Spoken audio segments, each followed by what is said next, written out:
live. We're here. I hope everyone is excited. Welcome. Here we are now celebrating two people that are from Cornell, from the Forbes 30 under 30, who are business partners and colleagues. And it's probably best to just have me stop talking and introduce them. I am here with Carolyn, Witte, and Felicity Yost, who are the co-founders of TIA. Hello, you two. How are you? Hi. Hi, excited to be here. Thanks for having us. Okay, so first of all, this is great. I like we have one person in San Francisco, we have one person in New York, we have a lot of people interjected in between, and but this is a great story about what your business is. So let's go back a little bit. I want to get the classes. You guys are both from the class of 2012, correct? Yes. Yep. Excellent. And how did this venture start? Maybe that's the best part. How long have we been at this particular thing that you're doing at TIA? I'm going to start with you, Carolyn, just because we have the Sure. link on you right now. Yeah. So I've been working on TIA for about 2 years, though it feels like decades in many ways. Though I think like to think of myself as a connect the dots backwards person, and met Felicity at Cornell over 10 years ago now. We've been best friends for a long time. And amongst our Cornell circle, it's kind of the no surprise to anyone that we became co-founder business partners and jumped into women's healthcare startup world together. So it's been a long time brewing in many ways. So that's sort of the backstory of TIA. I think is longer than our real history. But I started TIA initially after going through my own really frustrating series of women's healthcare issues in my early 20s. They got me very fed up with healthcare not being designed for women at all. Right. Really lacking a soul, as I say, not being personalized and being incredibly fragmented, and sort of thought to myself, here I am, 25. I have a Cornell degree. I was working at Google at the time. I had, the best insurance in the world. I thought, if I can't figure out healthcare, how does anybody figure out healthcare? Yeah. And there has to be a better way. And we really need to build a new model from the ground up. So started working on something really small, moved to San Francisco, moved in with Felicity as my best friend, not business partner at the time, and slowly convinced her to join me and jump out of the airplane, so to speak. And it's been, almost 2 years now, the two of us working together on this. Gotcha. And this is pretty interesting, right? Because now, did you both study the same thing when you were both at Cornell? No. Felicity, yeah, share what you focused on, and from there. Yeah. So actually, I focused on French, international relations, and economics. Coming into Cornell, I didn't have a declared major, and Cornell was a journey of me discovering my passions and interests as much as it was in terms of building skills and learning about how to kind of understand the world. And what were you in as well? What was your major, Carolyn? I was in the college scholar program in arts and sciences. Okay. So that's kind of like the interdisciplinary design your own major, or that's like the optimistic way to looking at it, or you don't really know idea what you want to do and you kind of make something up, is the other way to look at it. But studied essentially, focused on political and technology studies and sort of the intersection between them. But I think one of the things that's most interesting, as Felicity and I both went pretty different directions than what we studied in textbooks, so to speak, in college. But I think the sort of connective tissue is we've both been for a long time really fascinated by incredibly complex and misunderstood things, and very curious people. And if you think about how we've tackled healthcare as two non-healthcare people in many ways, outsiders building a new model. It's really sort of the insatiable curiosity that is, I think, motivates us and gets us excited every day to sort of tackle this beast of healthcare and build something better. So let's talk about that. What is TIA doing to build something better? Sure. So TIA we talk about it as the next generation platform designed by women for women that combines empathy and innovation to treat the whole woman. And what that really means is we're a platform at its core, direct to consumer brand, and we build all sorts of products, tools, and services underneath our TIA brand, designed to help every woman be her own patient advocate and get meaningfully better care. So there's a lot of different stuff in there. And what that really means is we have a grandiose vision to build a new care model from the ground up. We started with an app was our first product we built. That's a personal private women's health advisor designed to help women get better information about their sexual and reproductive health. Think think about it as the answer to Googling your health, or a personalized WebMD in many ways, designed for the millennial. And we found very quickly that women wanted Tia, and wanted much more from Tia, not just information, but they wanted care, and they trusted Tia, and they wanted a whole new care model that was really Tia-like in many ways. So we're about a few weeks away actually from launching our next big product, which is a real-world Tia clinic opening in New York City. It's a modern gynecology and wellness practice opening in Flatiron, really designed to deliver highly personalized, compassionate, and integrative care for the modern woman. I'm going to break up, and we had a question pop in, and it's directed to Felicity. So Felicity, from Lara Bertoya, class of 2014, how are you convincing insurers to cover Tia, coordinated care for women? Yeah, it's a really interesting question. Typically, gynecology and women's health isn't very highly regarded or valued in the insurance world. And so building a new business model around this clinic has been an interesting challenge, particularly because typical gyne services that we're offering as our bread and butter, the pap smears, the kind of woman exams, those come in at really low rates. So our strategy has been to go to these different payers and talk about quality, which they're very interested in, and thinking about how we can interject a higher level of quality using our technology tools that we're building for doctors and for patients, to help integrate patient data into the doctor flow in a more kind of analyzed way that leverages doctors to make better decisions, use kind of clinical decision aids to derive better outcomes and be more operationally efficient. Oh, that's great. I was going to ask this role, what roles do each of you play within the organization as the co-founders? How do you divide your responsibilities, if you would? Sure, I can speak to that. So Carolyn and I, a little while ago at this point, used a very classic Carolyn and Felicity way of describing how we're going to break out our roles. We talk about it as Carolyn leads Tia's form and I lead Tia's function. So what that kind of breaks down into normal person speak is that Carolyn thinks about how Tia comes to life, the experience. And so that incorporates things like the design, the brand, the voice, and all external communications, including kind of our investor management. And then I think a lot more about how the functionality of the product comes to life. So running things like our engineering, our business ops, our healthcare platform, et cetera. Oh, very cool. Question here for Carolyn while we're here from Rose Miburu. Hopefully I got that right. MBA candidate for class of 19. How much capital did you need to get your venture up and running? And how did you raise funds?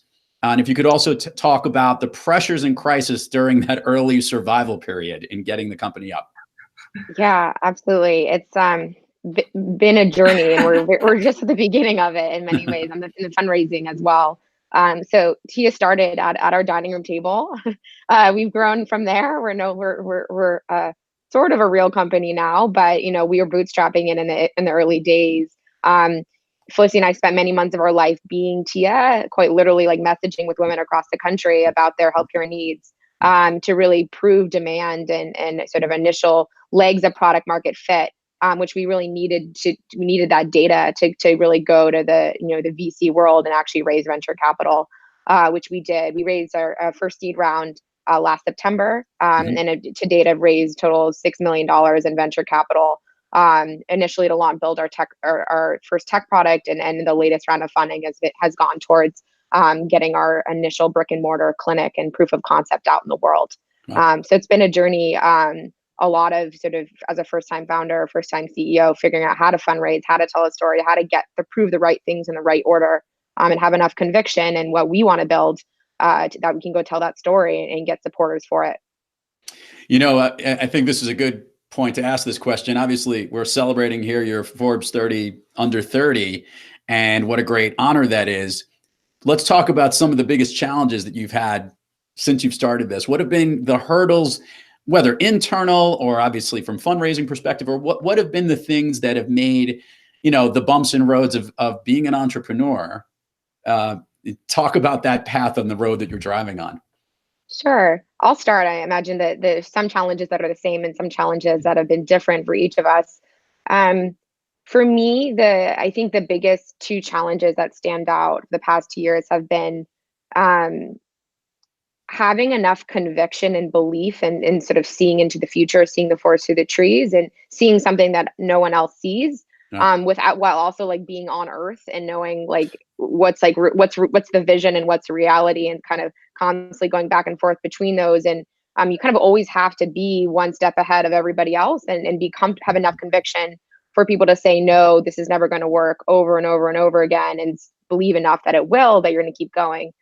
So from an emotional perspective, that's been a big challenge, an area of growth.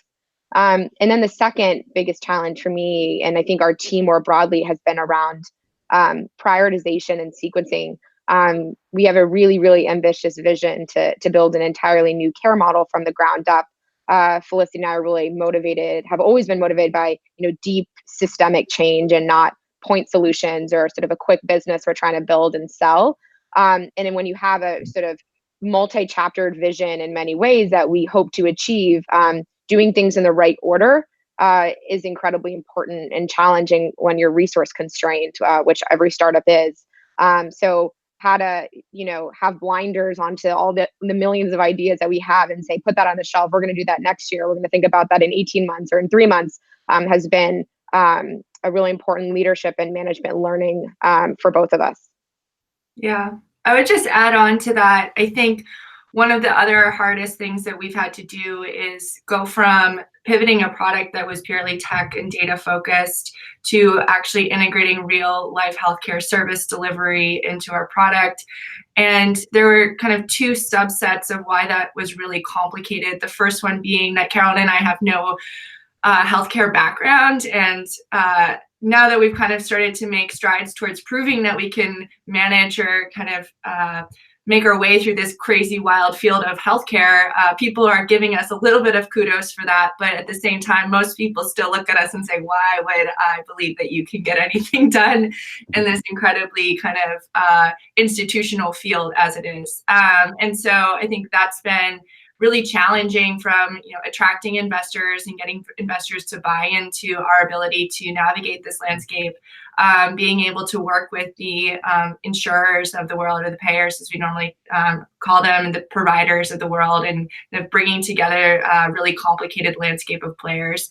The other reason just being an incredibly steep learning curve we've been on, and Carolyn alluded to our intense curiosity and interest in trying to do things that are really hard. And Carolyn and I joke about how this started in Olin Library when we were writing our theses, and we'd spend Saturday afternoons and Sunday afternoons by ourselves there, and everyone else thought we were insane. But I think that's been an incredibly challenging component of this, and just doing things that people don't necessarily believe in, or say that it's too early in the market for, and then also having to be people who might not necessarily have the credentials to do that, but doing it anyway.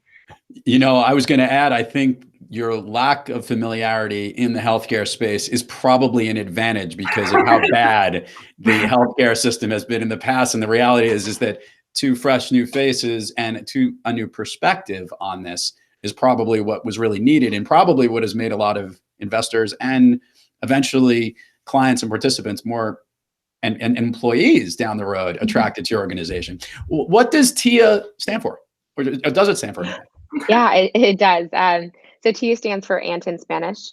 Yes, I was going to say, was there any connection to that? Yeah. Yeah. And so when we started TIA, and we knew I sort of joke, but it's pretty accurate that I didn't know exactly what I wanted to build or what the business was going to be or what the product was going to be, but I did know how I wanted to make women feel.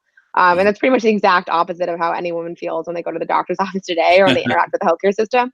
And sort of started by creating a character, and named her Tia, after the archetype of your aunt, sort of symbolic for important women in your life, whether that's literal or figurative aunt.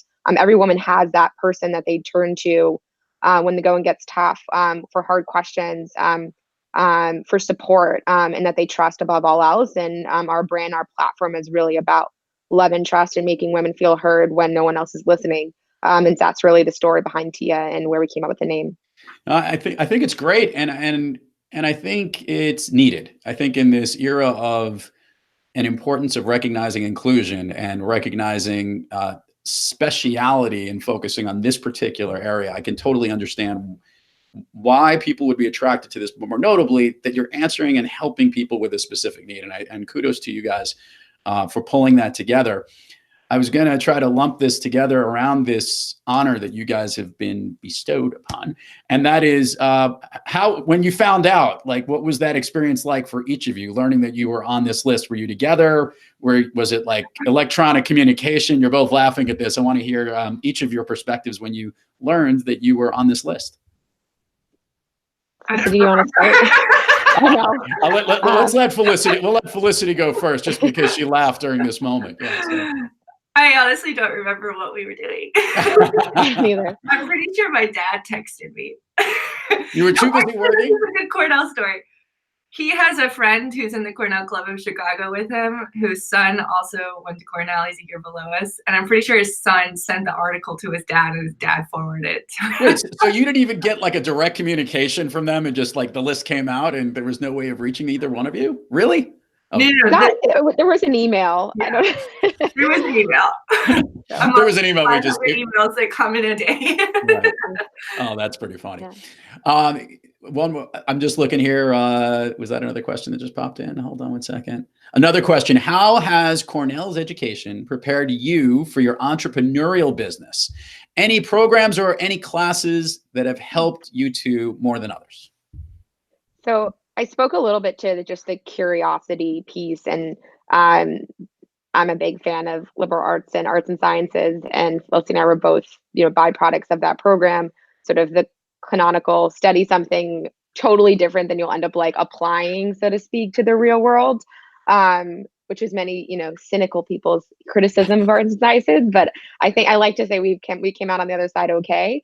And really just learned how to think deeply about problems and tackle complicated things and write and tell stories. And that has served us really well.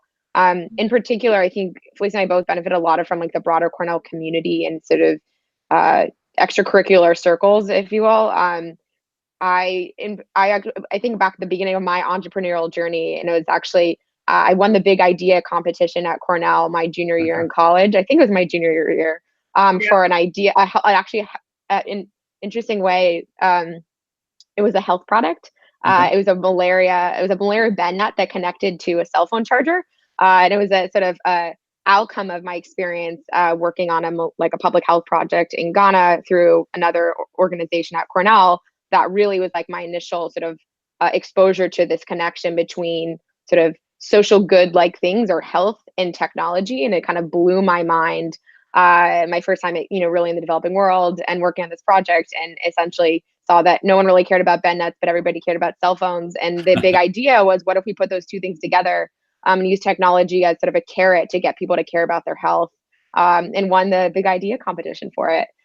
So that was where my first ever pitch started on Cornell campus, and set an interesting track record for me from there. Felicity, any one specific for you that stands out? I'm just thinking, I think what stood out to me, Carolyn mentioned the Cornell network, which I still am super thankful for every single day. All of our best friends are Cornell, and we see Cornell people pretty much every day. And it's incredible that network continues to kind of flourish as we move on away from our Cornell careers. The thing that I think is most striking to me is the classes that I took that had people from all walks of life in them. Athletes, engineers, statisticians, economic people, or economists, if you want to call them that, data scientists, whatever it is, and starting to build a appreciation for those different disciplines and how you might bring people from those different disciplines in together to do group projects and really kind of bring out their strengths in those ways. And I think we've brought that into how we've built our team as well, and try to build a really interdisciplinary team that's super appreciative of other people's strengths and interests. Question for either one of you from Carolina, an executive MBA student, class of 2020. What has been the help that you have found in Cornell during your journey in terms of connections, funding, advice? Has being a Cornell alum or the Cornell network helped grow TIA? It's interesting. I think of it more in like a sort of,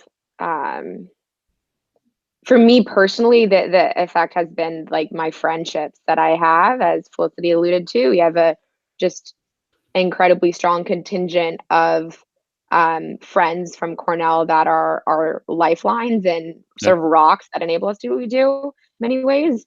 Many of them are soon to be patients at the TIA clinic and our biggest champions. And now that we're a San Francisco based company, but we made the decision to open up our first TIA clinic in New York. And that as a result of just simply being in New York City, the Cornell connections have really to come alive a lot more. And I'm excited to see that a lot of Cornellians come out to support us when we open in a few weeks. Oh, that's great. Well, another question here from Sajia. I'm sorry if I messed the name up here. Sajia, class of 2016. How do you plan on growing the businesses? How do you plan on growing the business? And what do you see for the future of TIA? Either one of you can take that question. Felicity's like, I guess I can start, and Carolyn, you can add in. Okay. I think right now we're super focused on getting our first clinic off the ground and scaling the clinical business model. But over time, we're really excited to kind of bring what we envision as a kind of offline experience in terms of the clinical care that we're able to deliver online and really expand that across the country. So the real question for us is, how can we not only reach the woman who's in New York or LA or San Francisco through a bricks and mortar clinic, but also reach the woman who's in Nebraska who can't access clinicians as easily? And what is the role of technology in disseminating that type of women's care? Did you want to add anything more to that, Carolyn, or no? No, I Okay, think sure. that's a good synopsis. We have a lot of there's a lot of demand and opportunity, and so many improvements we had in healthcare. And for us, it's about prioritization and focus, and figuring out where and how we expand and when. So for the next year, it's New York City, and then thinking about this technology as a multiplier effect in many ways. Yeah, there's another question just came in from Teresa, class of 2015 from ILR. As you grew your product, how did you balance the need to learn the new skills required, which obviously was learning an industry for you guys, versus searching for the right people to build with, maybe and adding on your team? Either one of you can take this one. I can start. So I think actually one of the most interesting things about starting to work with Felicity is, I had known her for 10 years, and you think your friend. We sat for like days on end in Olin Library together, writing theses, as she said, and all these sorts of things. And yet you don't really know each other until you start working together. And I was under the sort of perception that our brains were more similar than they were. Mm-hmm. And I say this in the most complimentary way, but it's interesting. Like they say there's neither of us are technical or an engineer, I guess, in traditional Silicon Valley sense of it. Felicity's far more technical than I am. But they say, like, in a co-founder, like there's this pressure to have a technical co-founder and find this person that has a radically different skill set than you do. And I think one of the initial concerns we had in the beginning was there might be too much overlap between us, and how are we going to solve for that in our team, and specifically when it's just so small. But we quickly realized going in, starting to work together, was that like we actually couldn't be more different in terms of how we approach problems, and our skill sets were very yin and yang, and that has served to our benefit as co-founders, and really how we divide and conquer and form and function. But even the way we approach problems and make decisions are really, really different to the benefit of Tia and our team. And that's just an interesting thing that you don't learn, or like a simple label of like your job description and, in the conventional sense doesn't really apply. So I really think about, when we think about building our team, we think about, yes, skills. We have an engineering team now, and we have doctors now that have actual, skills that we don't have. Right. We also think about different perspectives and approaches to problem solving, and sort of that diversity of thought, and how do you cultivate that to lead to really different innovations that a traditional, like if everyone's, has the same way of thinking, you probably won't end up at that same place. Gotcha. I'm impressed, by the way, because that is challenging, to be friends, to maintain the friendship, and then obviously to work together. Talk about the distance piece, because obviously one of you is in New York right now, one's in San Francisco. How has that challenge been in working together from a communication perspective? Well, actually, Carolyn's not always in San Francisco and I'm not always in New York. I think it's much more of like this going everywhere, all over the place all the time. Never know where we are, what time zone we're operating in. So I think it's one of those things that we love working together and being next to each other, but we're also I think incredibly lucky to have a 10-year backstory on our relationship, in the sense that we know each other incredibly well, and I can understand what Carolyn needs through her words that she sends me in like 3 incomplete sentences on Slack, but I can interpret them well. And I think, you know, we are people that do always prioritize communication, constant communication, whether it's a quick message or a phone call or whatever. So you know, we're lucky in that way to have that back relationship. Yeah, you guys are something to behold here. Obviously, maintaining your friendship, obviously the strength of the relationship at Cornell, this wonderful business that obviously is going to help so many people in the right way. And I think I understand that message, even though I wouldn't be a patient of yours, but I understand the need for that specific part of it. And that's a really great challenge. And I think it's great that Forbes has recognized you two for this. Last piece, which we've been trying to figure out unique ways to wrap up each one of these sessions. And that is, from your point of view, what do you guys miss most about Ithaca? Oh, Mate Factory. Very specific thing. I think it being with the campus just being sort of this intellectual bubble oasis where you can like block out the world. I love that. For 4 years is an amazing place to just be obsessed with what you were learning and doing, the people there, and like kind of forget that the rest of the world exists in the best of ways. It's definitely not the world we're living in now. So I miss that at times. Yeah, being able to spend all day with your nose in a book. Very Not being okay. Carolyn, Witte, Felicity, Yost, thank you so much for being on the program. Congratulations on the honor. Forbes 30 under 30 from Cornell. This has been awesome. You guys have been very informative, and best of luck to you and Tia. Thank you. Bye. You got it.